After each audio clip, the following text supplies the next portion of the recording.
Aloha, and thank you for joining me in video number 9, which is cognitive distortion number 7, and that is emotional reasoning. I'm sort of excited, sort of scared to do this one, just because I know that one of the examples that I need to share, um, yeah, I don't know, let's just get into this. So, number one, I guess the first task on this page is, like always, right, is the definition. So let's read the definition together. You ready? Oops, sorry, too thick. Okay, here's number one. So, you assume that your negative emotions reflect the way things really are. I feel it, therefore it must be true.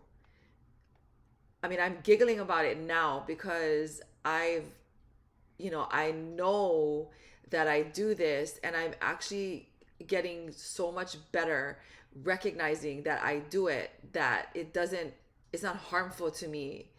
And so that's why, I guess that's partly why I'm giggling.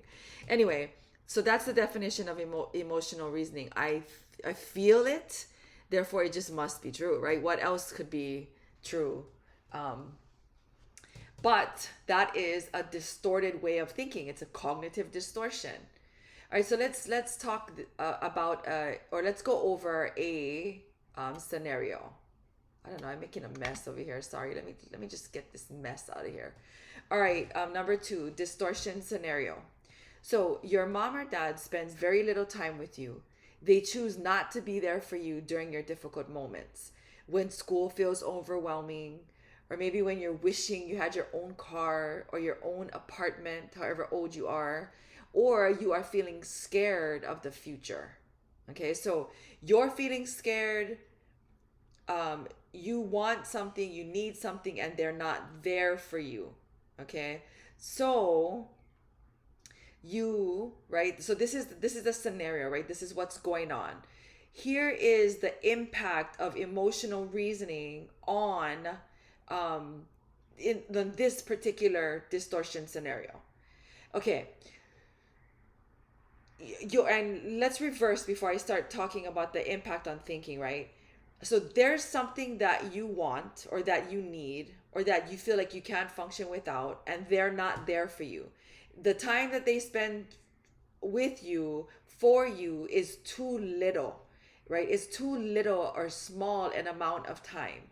Okay, so if you think, sorry, let me reverse. If you're in this situation and then this happens, an emotional reasoning, or way of looking at it that's distorted, that is emotional reasoning, is that you just automatically start to begin to feel negative, okay, about this person. So you could begin to resent that person or these persons, and then choose not ever to pay attention to anything that they say. So you see, it causes like this or circular pattern, like a cycle, right? Of, okay, they don't do anything for me, and so I'm not going to validate them, and then it's just this, and then it's their negative, they're not helpful to me. This is negative, and then you can see, right? Like you can almost feel that circular pattern of like negativity. That's what thinking with, like, using emotional reasoning, that's what it can cause. Okay, so you have that impact on thinking, but the deeper, more negative, more destructive impact is on the self. Okay, so your negative thinking could fester, and then could become a roadblock against a solid relationship, right? So think of this distortion scenario, right, where you're just automatically choosing that, they just don't spend enough time with you, you need it, and they're not there. You're choosing to look at it like that. Okay, and I'm it's easy, right, to guess that where that would go is that, you don't want to support the person because they don't support you. Then you choose to withdraw from that person. You lose the support of that person. There's tension there, right? You lose the comfort, right, of that healthy relationship. Now imagine, right, if that's your mom or dad, or if that's a spouse or a brother or sister. I often tell my husband or my kids, right, it's just it's us, right? We've only got each other. And so or like, maybe not in so many words, but it's like, okay, we have to be there for each other because we're the first line of defense, if you will. But imagine if your first line of defense, you start alienating them because you're looking at things from an emotional perspective and then applying reasoning using emotion. And so we definitely have to fix this because, like I said, you can see the kinds of problems that could come of it. Well, how do we fix it? Okay, when you see this, right, behavior in this distortion scenario where your mom and dad pays very little attention to you, they're choosing not to be there for you during difficult moments, what you have to do is try to look for other reasons that your parents could be choosing other things over you. Okay. Now perhaps they don't know. Do they know about the things that worry you? If not, tell them. Right? I think a lot of times we, as just people, we believe that we believe, or we make assumptions that we know the reasons why things happen the way that they do, and a lot of the times we're just incorrect. Okay, so tell them. um we cannot assume that they know what's going on in our heads because they were once kids ourselves, they're themselves, right? Okay, are they spending a lot of time at work, right? So you're going to ask yourself all these questions, right? Do they not know about the things that worry you? Are they spending a lot of time at work? Do they have two jobs, right? Especially in this day and age where it's so hard to make ends meet, right? Is it that they just don't have time? Are they possibly dealing with something that you may not know about?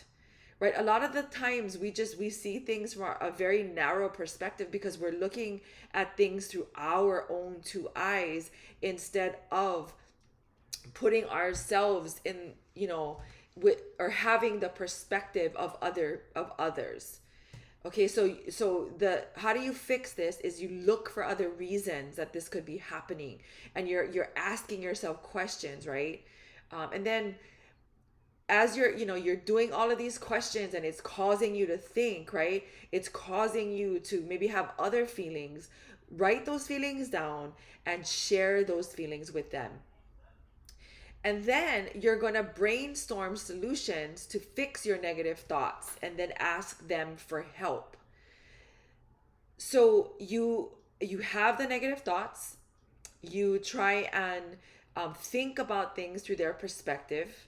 Okay, you ask yourself questions and then you brainstorm solutions to fix these negative thoughts, and you ask for help. So, for example, in relation to this distortion scenario, your parents are not spending time with you, they're choosing not to be there for you, right? So, you ask yourself these questions and then you think, okay, you know what, maybe there could be some truth to the fact that they've just got other things going on and they just don't know what I'm going through. So what you would do at this point, right, is you would come up with a solution. So let's just say your solution is ask for more time. Well, how much time do you need? Would you be happy with 1 day a week or 1 hour a week? Like, what is it that you need? So come up with the solution, right? Be the solution to your problems and then share that solution with them. So it might look something like this. Hey, mom and dad, I've got a lot going on and I am feeling some sort of way and I need your help. I feel like I'm not getting enough of it. And so I am assuming, right, that you just don't know how much help I need. But I need it. And so if you could give me a day, 1 day a week, or even a couple of hours a week, or even if it's just a half an hour, because I know you're so busy, of your undivided attention so that we can connect, that would be awesome. Okay? Then you never stop trying to fix the problems until you've actually fixed the problems. This is where I see so many of us falling short on so many different occasions. And just in relation to me, right, in my journey, there have been so many times where I gave up looking for a solution, and then I engage in emotional reasoning, right? Like, I'm bummed because there's no solution, so I give up. There's no solution. You see sort of that pattern, that circular pattern. The problem there is that you gave up, right? There's always a solution to a problem, but the question is, are you giving up just before you reach the solution? And that's what I've learned in my half a century in on this earth, is that there are always solutions for the problems, but it's if we can keep going until we find the solutions. That's the question. And so I want to tell you again, in fact, I'm going to underline this: do not stop trying. You know what? I gotta fix this. Sorry, this is just too thick. I made the line too thick. Okay. Do not stop trying to fix the problems you have until they are actually fixed. Don't stop before you find the solution. Okay? You have to fight those cognitive distortions. They are not here to help you. If you believe in God, right? And you don't have, I mean, I have no judgment if you don't. That's not my place, right? Who am I? But I believe in God. Okay, so I believe that there's a spiritual battle happening between good and evil. Okay, and the natural and the spiritual. And so cognitive distortions isn't a gift, right? I mean, or I guess it could be a gift, but they come on as you know, they're problems, right? Like, sort of trying to push you out of your element, right? Try to get you off kilter, right? Trying to throw a wrench at you, right? And so it's a battle that you have to fight against it. So you could look at it that way, where it's a fight between good and evil. It's a fight between the natural and the spiritual, right? And you want to win that battle. And so you look at these cognitive distortions that you have, you increase your awareness, and you fight it. Okay, and the benefit that comes, the advantage, the peace that comes from fighting it, is that you have more meaningful, fulfilling relationships with the people who matter, and you start to look at life in a way that where you can realize that some of these battles that you're fighting, you don't need to fight, right? You fight the thing inside that's causing you to have that strife, to have that, you know, that I guess not ugliness, but that discomfort, the pain, right? You've got to fight it. Okay, so now we are at our activity. Okay, so let's read the directions together. Ready, set, go. In the space below, think about your most intimate relationship. Is there anything that annoys you about this person?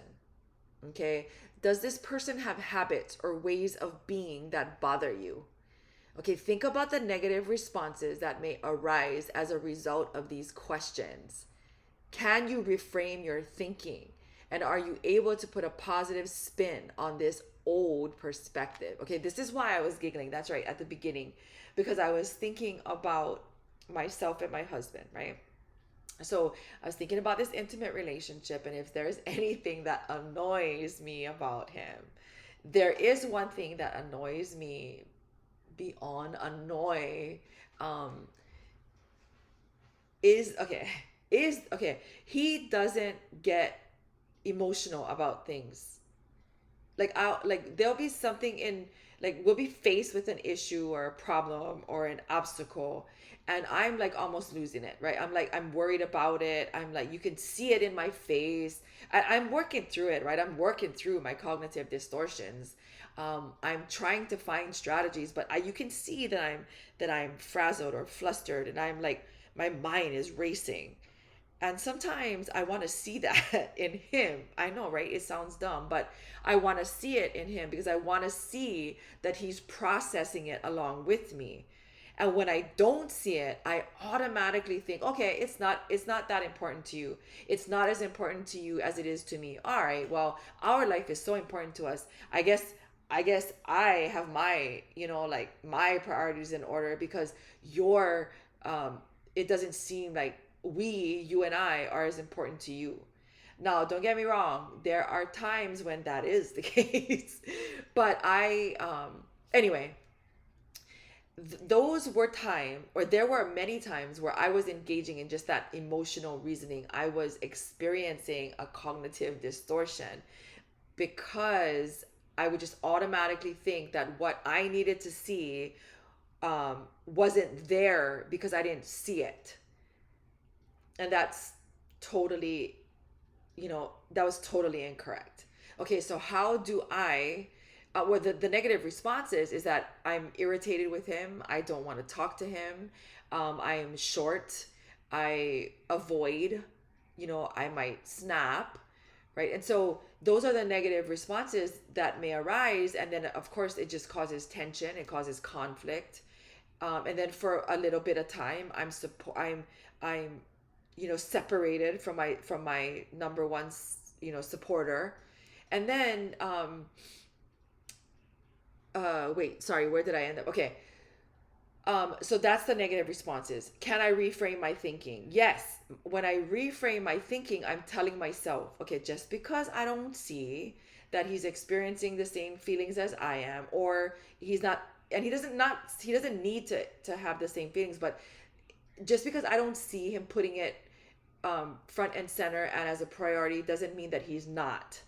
Okay, so I have to put my a positive spin on this old perspective, and this is what I would say. Okay, the following: he is not one to show that kind of emotion the way that I do in the face of specific struggles or obstacles. It doesn't mean that he's not putting that as a priority when we both decided that this should be a priority. It doesn't mean that. When I feel like that, I'm engaging. It could be that I'm engaging in emotional reasoning. And so then what I would do is I would stop and I would tell him, okay, you know what? I need to know that you are making this a priority, and can you please tell me with evidence that you're going to make it a priority? And I'm going to listen, and I'm going to try and put myself in your perspective and understand the way that you communicate, the way that you think, the way that you deal with an obstacle. And I'm going to acknowledge that that's not exactly how I would do it. Okay, now if my husband listens to this, he's going to be laughing. Because this is something that happens a lot. But we're most of the time we're able to work it out. And then when we do in this way, it's pretty cool. It feels good to be able to talk through these types of struggles with him without just getting like pissed, And anyway, that is emotional reasoning, cognitive distortion number 7. If you have anything to comment, please feel free to do it in the video, in the comment section. Again, I'm trying to create a community because I believe. Wait, hold on. I'm sorry. I'm going to read something. I believe that we all need to take care of each other together. We are obligated to take care of each other as human beings.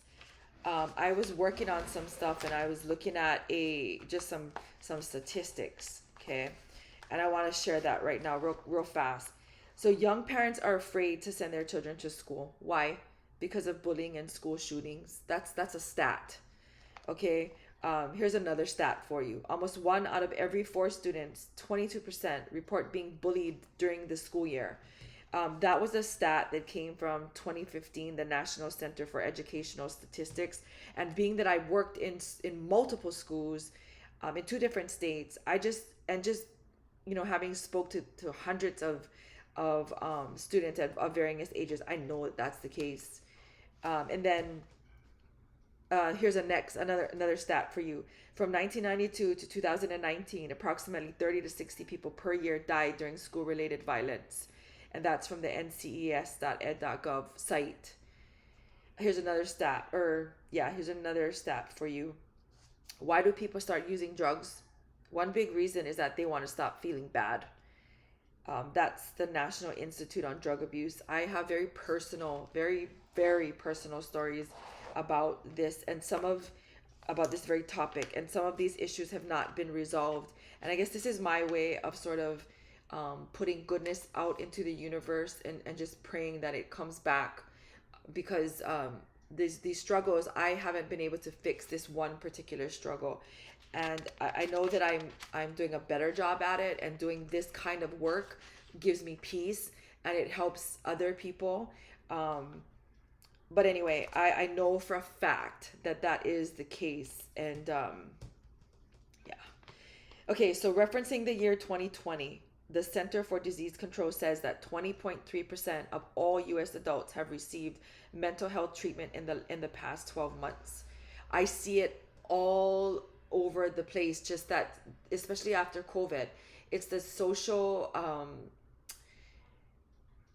so I don't want to, it's like mental, I don't know, I don't want to say degradation, but it's this devolvement almost, and it's very sad.